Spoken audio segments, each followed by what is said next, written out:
গরমের ছুটি পড়তেই রাহাত, রাজীব আর আলেম ঠিক করল রাজীবের গ্রামের বাড়ি যাবে। শহরের কোলাহল ছেড়ে প্রকৃতির কোলে কয়েকটা দিন কাটানোর জন্য মনটা তাদের ছটফট করছিল। রাজীবের গ্রামটা বেশ প্রত্যন্ত, চারপাশে শুধু ঘন জঙ্গল আর তার মাঝ দিয়ে বয়ে চলা এক শান্ত নদী। আজ বিকেলের বাসটা ধরতে হবে, না হলে পৌঁছতে অনেক রাত হয়ে যাবে, রাজীব বলল। একদম ঠিক বলেছিস, রাহাত সম্মতি জানালো। বিকেলের ঠিক পরের বাসেই তিন বন্ধু রওনা দিল। শহরের ভিড় পেরিয়ে বাস যখন ফাঁকা হাইওয়েতে উঠল, তখন সন্ধ্যা নেমে এসেছে। চাঁদের আবছা আলোয় চারপাশের গাছপালাগুলো কেমন যেন অদ্ভুত ছায়া তৈরি করছে। বাসের ভেতরে হাসি গল্পে মেতে উঠেছিল তারা, কিন্তু আচমকাই বাসটা এক ঝাঁকুনি দিয়ে থেমে গেল। কি হলো? আলিম জিজ্ঞেস করল।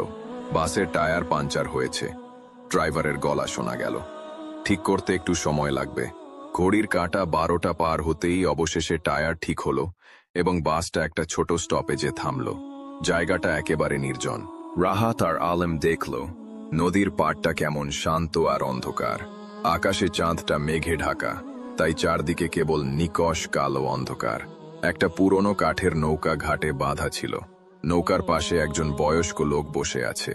রাজীব তাকে ডেকে বলল, চাচা, গ্রামের দিকে যাবেন? লোকটা কোনো কথা না বলে শুধু হাত তুলে ইশারা করল। তার চোখে কোনো অনুভূতি ছিল না, যেন সে শুধু একটা চলন্ত মূর্তি। রাজীবের ইঙ্গিত বুঝতে পেরে তিনজন নৌকায় উঠে পড়ল। নৌকা চলতে শুরু করল। নদীটা যেন একটা জীবন্ত সত্তা, তার কালো জল অদ্ভুতভাবে স্থির। হঠাৎ আলিম ফিসফিস করে বলল, দেখ, নৌকার সামনের দিকে কে যেন দাঁড়িয়ে আছে। রাজীব এবং রাহাত দুজনেই সামনের দিকে তাকালো। চাঁদের ক্ষীণ আলোয় দেখা গেল একজন লোক নৌকার একপাশে দাঁড়িয়ে আছে। লোকটার মুখটা অদ্ভুতভাবে ঢেকে আছে, আর তার শরীর থেকে একটা ভয়ানক শীতলতা যেন ভেসে আসছে। রাহাত রাজীবকে জিজ্ঞেস করল, ও কে? আমাদের সাথে উঠেছে? না তো, রাজীবও অবাক হয়ে বলল, আমি তো কাউকে দেখিনি। তারা যখন এই নিয়ে নিজেদের মধ্যে কথা বলছিল, তখন সেই লোকটা হঠাৎ করে ঘুরে বসল, আর তার ফ্যাকাশে চোখে ওদের দিকে তাকালো। তার চোখে কোনো জীবন ছিল না, ছিল শুধু শূন্যতা। রাহাত, রাজীব আর আলিম ভয়ে হিম হয়ে গেল। এটা কোনো সাধারণ মানুষ নয়। তাদের বুক ধরফর করতে লাগলো। সেই মুহূর্তে সেই লোকটা অদ্ভুতভাবে হাত নাড়ল আর বলল, তোমরা ঠিক জায়গাতেই এসেছ। তার কণ্ঠস্বর এমনভাবে প্রতিধ্বনিত হলো যেন নদীর সমস্ত জল থেকে উঠে আসছে। লোকটা যখন বলল, তোমরা ঠিক জায়গাতেই এসেছ, তখন তার মুখ থেকে চাপা হাসি ভেসে এলো। রাহাত, রাজীব আর আলিমের বুক কেঁপে উঠল। সেই লোকটা ধীরে ধীরে মুখ থেকে কাপড়টা সরালো। চাঁদের আবছা আলোয় দেখা গেল তার মুখে কোনো চামড়া নেই, শুধু বিভৎস দাঁত আর ফ্যাকাশে হাড়। চোখগুলো ছিল জ্বলন্ত কয়লার মতো লাল। তার চেহারা দেখে আতঙ্কে তিনজনই চিৎকার করে উঠল। ঠিক তখনই চারপাশ থেকে প্রবল ঝড় শুরু হলো। শান্ত নদীটা হঠাৎ করেই উত্তাল হয়ে উঠল। নৌকাটা এদিক ওদিক দুলতে শুরু করলো। মাঝি, সেই বুড়ো লোকটা, সে যেন কিছুই দেখছে না, নির্বিকারভাবে নৌকা বাইছে। রাহাত, রাজীব আর আলিম ভয়ে একে অপরকে আঁকড়ে ধরল। ছোড়ো বাতাস আর বৃষ্টির ছাঁটে তারা ভিজে একাকার হয়ে গেল। এইটা কি হচ্ছে? আলিম চিৎকার করে বলল, নৌকাটা মনে হয় উল্টে যাবে। রাজীবের গলা ভয়ে কাঁপছিল। হঠাৎ করেই সেই কঙ্কালের মতো লোকটা নৌকার এক পাশ থেকে লাফ দিল পানিতে, আর সঙ্গে সঙ্গেই নৌকাটা এমন জোরে ঝাঁকুনি খেল যে তিনজনেই ছিটকে পড়ল নদীর হিমশীতল জলে। রাহাত জলের গভীরে তলিয়ে যেতে লাগল। তার মনে হলো কেউ যেন তার পা ধরে টেনে নিচে নামাচ্ছে।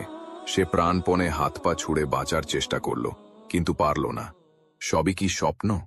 হঠাৎ রাহাত অনুভব করল কেউ তার কাঁধে হাত দিয়ে ঝাঁকাচ্ছে। সে চোখ খুলে দেখল মাথার ওপর বাসের হলুদ আলো জ্বলছে, আর রাজীব তার পাশে বসে তাকে ডাকছে। কি হয়েছে রাহাত? রাহাত অবাক হয়ে দেখল সেই বাসের সিটেই বসে আছে, এবং বাসটা কেবলই একটা স্টপেজে থেমেছে। তার শরীরটা এখনো ঘামে ভেজা, আর বুকটা ধরফর করছে। সব কি তাহলে স্বপ্ন ছিল? সেই ভয়ঙ্কর লোকটা, ঝড় আর নৌকা ডুবি, সবই কি তার কল্পনার সৃষ্টি? আমি মনে হয় ঘুমিয়ে পড়েছিলাম, রাহাত কোনো মতে বলল। চল, বাস এসে গেছে, এখন নৌকাতে যেতে হবে, রাজীব বলল। রাহাত, রাজীব এবং আলিম বাস থেকে নামল। নদীর ঘাটটা সত্যিই তাদের স্বপ্নের সেই ঘাটের মতো দেখতে। সেই নীরব শান্ত পরিবেশ। পাশে একটা নৌকাও বাঁধা আছে। নৌকা চালকও সেই বৃদ্ধ। রাহাত আর আলিম একে অপরের দিকে তাকালো। দুজনের চোখে একই প্রশ্ন, এটা কি আবার সেই দুঃস্বপ্ন নাকি বাস্তব? ভয়ে ভয়ে তিনজন নৌকায় উঠল। এবার আর কোনো কঙ্কালের মতো লোক নেই, নদীও শান্ত। তারা নির্বিঘ্নে ওপারে পৌঁছালে। নৌকা থেকে নামার পর রাহাত পিছন ফিরে তাকালো। তারা যে নৌকায় এসেছিল সেটা সেখানে নেই। ঘাট থেকে নৌকাটা উধাও হয়ে গেছে, যেন ওটা কোনোদিন ছিলই না। নৌকাটা গেল কোথায়? আলিম অবাক হয়ে বলল। রাজীব আর রাহাতও দেখল, সত্যিই সেখানে কোনো নৌকা নেই। তবে কি স্বপ্নের সেই ভয়ঙ্কর ঘটনাগুলো সত্যি ছিল?